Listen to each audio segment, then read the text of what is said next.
So, Behringer just released their first software synth, and it's free. But is it any good? Let's find out.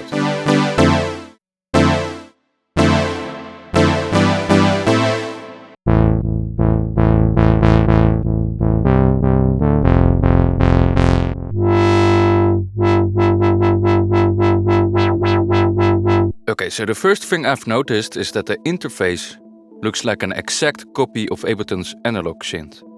So as you can see, we've got the same 2 oscillators and 2 amplifiers. We've also got a noise section and the same Unison option like here, a vibrato and 2 LFOs. And if you look at the parameters, these are exactly the same as well. Both the minimum and maximum values are the same. So Behringer really started ripping off software synths as well. But not necessarily a bad thing, because I really do like analog. So let's see how it holds up. I'm just gonna start by turning off oscillator 2 and let's see how close we can match up the 2 synths.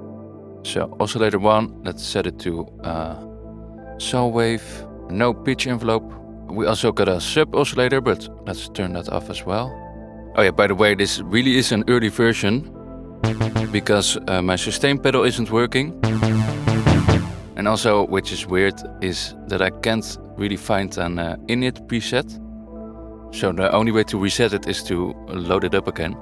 But let's turn off Unison, VCA2, VCO2. Let's turn off the noise. Let's set the envelope to 0. Open up the filter, turn down the resonance. Let's turn up the sustain on the way, turn down the release on the way, attack on the way. Yeah, you can pan the VCA, just like here. Let's reset that as well. And on the filter, I want to turn off drive. We've got exactly the same drive options as well. This one is way louder. Here the VCA is set to -18. Oh, let's turn off the drive here as well. Let me turn down the voices to mono. I think it's got a velocity modulation. Let's set that to 0. Okay, so we're peaking at -15. And here -24, so let's turn up the level.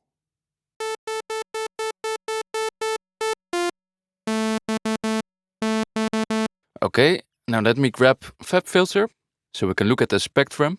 And yeah, the cool feature about this plugin is that you can select the input of the other Pro Q3 instance. And this is shown in red. So now we can easily compare the two. So the vintage has like a low pass filter on top. It isn't as bright.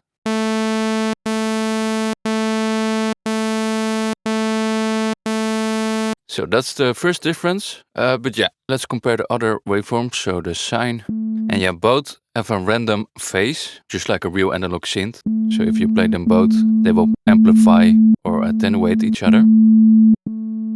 But as you can see, we do have some harmonics. It's not a pure sine wave. And actually, the Behringer one has only the odd frequencies. Okay, let's listen to the square wave.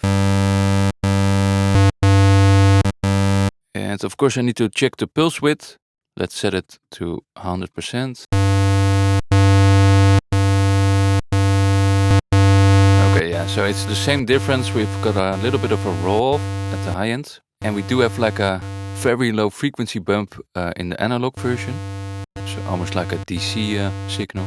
But yeah, the rest is pretty much the same. Okay, now let's compare the filter. So the sound of the filter is really important.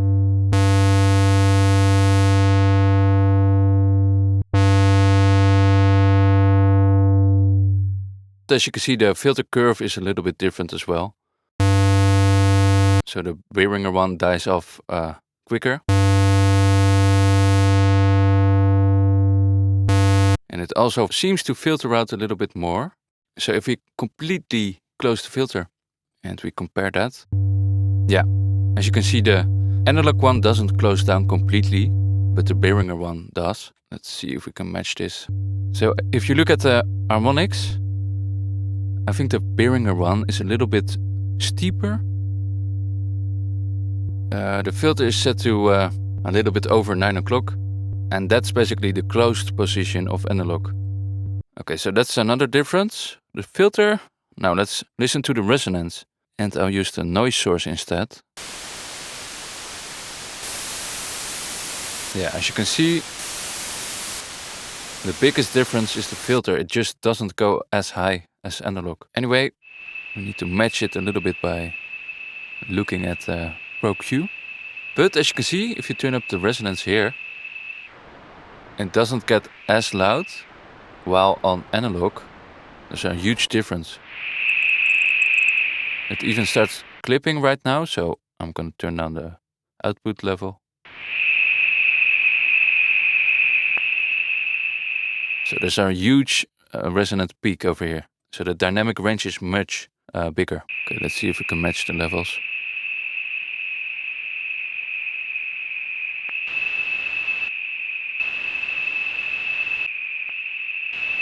So I think the resonance on the analog one goes up a lot higher, and that also means the curve will be sharper or steeper. And yeah, I really like analog for acid lines, so let's see if we can make a quick acid pattern. But yeah, for some reason the attack isn't as fast. It's really slow actually. So I think it will be difficult to make a proper acid line already. So this is the shortest it will go. And on analog, it will go really short. So yeah, that's a con. It isn't as quick as analog. But yeah, let's see how far we can match it up.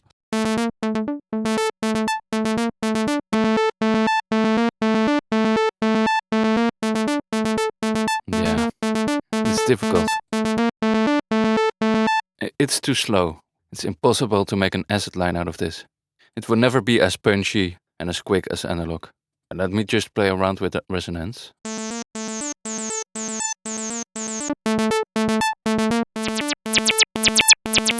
Listen to that snap.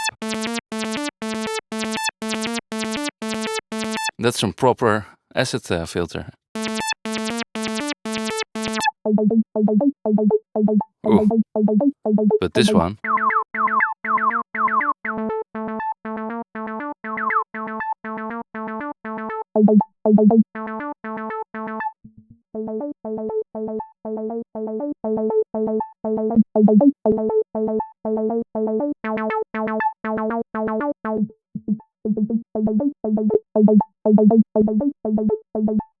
Let's see how far we can push it.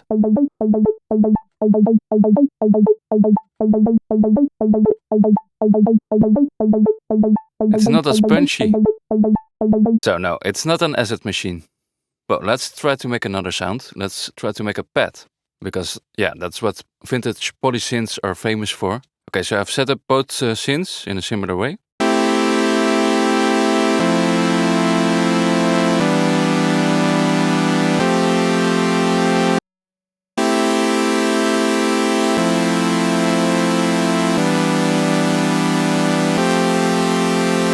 So really the biggest difference is still the filter. But let's say I'm just gonna EQ this. See if we can match it up.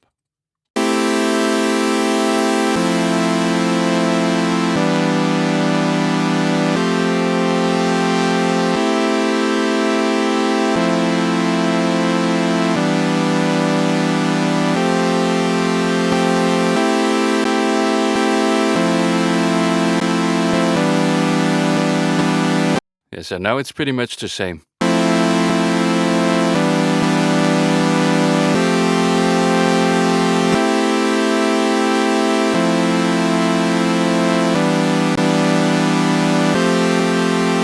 Yeah, this is pretty much spot on. So if Behringer would get rid of that low pass filter, it would sound pretty much the same. But as we've noticed, except for the envelope times, because these are a lot quicker with analog, also the resonance is different.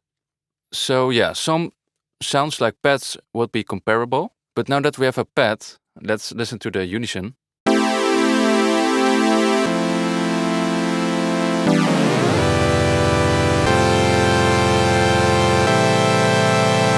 And over here,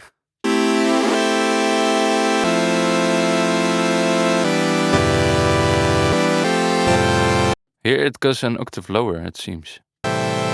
Oh, I know what's going on. I need to set the total number of voices to a higher value. Yeah, otherwise I'm losing notes. I think here the Unison voices are added to the regular voices, but in analog it's the total number of voices. So if I've got 4 notes right now, and I also add 4 Unison notes, yeah, I'm basically already at the limit. Okay, so now it should sound a bit more similar.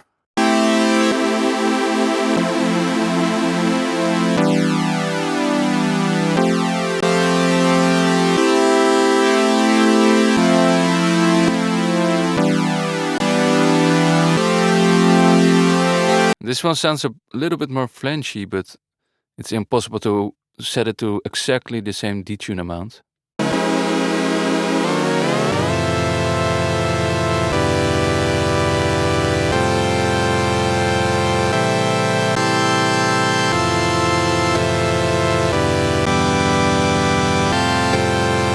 So that's another difference. I actually do like the Unison of the vintage. Yeah, also a difference is that here the Unison voices re-trigger, and on analog they don't. Here they start at the same time, so you get like a little bump.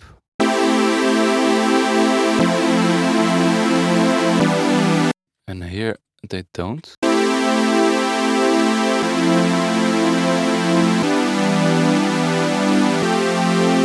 Or so it seems to me. Okay, yeah, what else can we compare? Yeah, the LFOs are basically the same. So we've got a sine, triangle, rectangle, or 2 noise types on analog. Here as well. Yeah, the same options.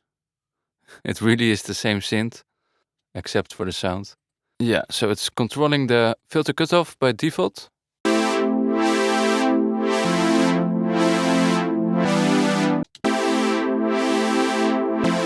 Even the rate is the same. Damn. Alright. Yeah, what else? Maybe the vibrato. Okay, I think this is mapped to the mod wheel. Yeah.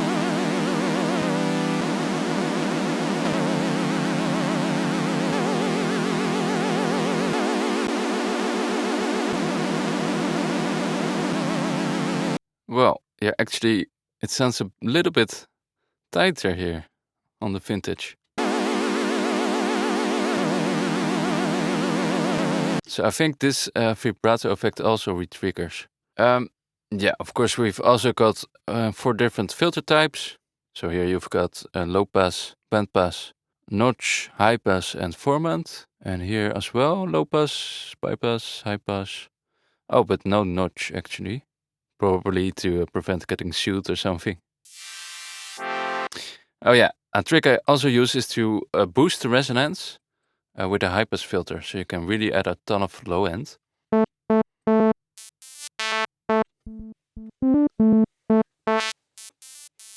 Oh, that's weird.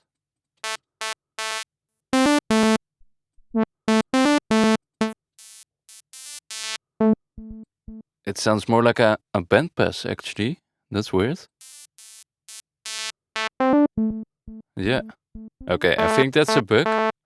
It doesn't sound like a high pass filter at all. But here. Yeah. This works as expected. So if you turn down the cutoff all the way, it's the same as pressing bypass. But here it filters in 2 directions. It's also applying a low pass for some reason. Okay, so that's weird. Formant.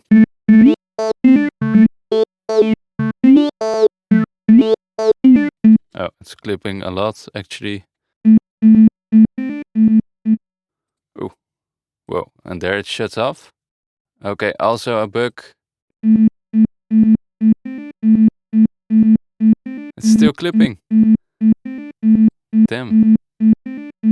Yeah, of course we're using resonant filters. It will clip if the filter matches up with the notes.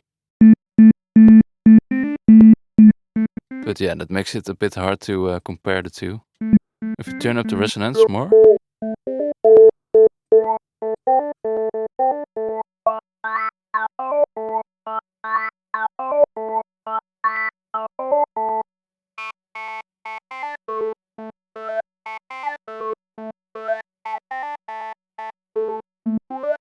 but at least it sounds like a format filter.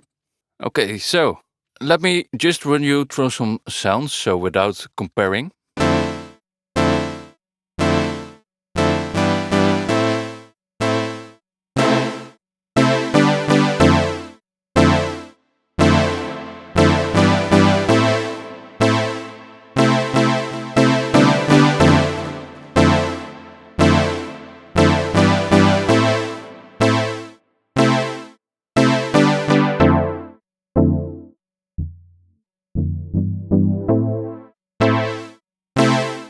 Here's a 2 oscillator bass sound.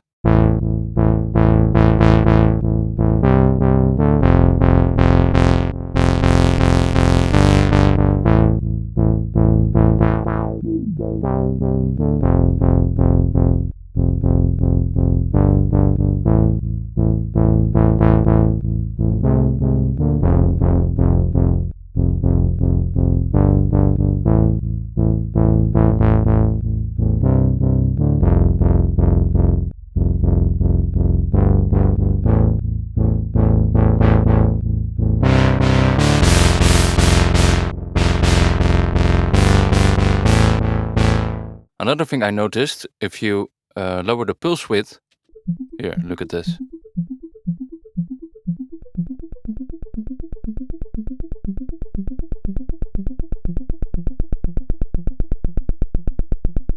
So, I guess that's a bug they need to fix as well.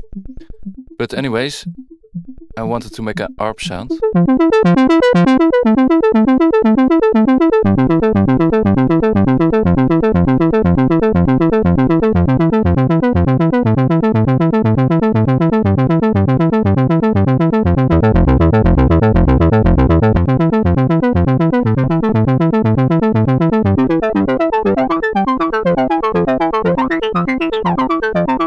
This is also great for dubstep basses. Here, for example, if we add a LFO to the frequency.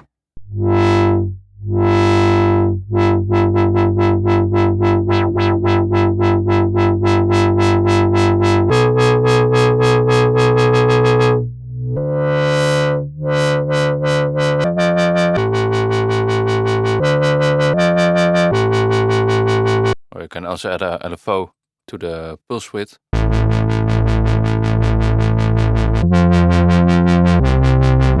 And you can detune the sounds, of course.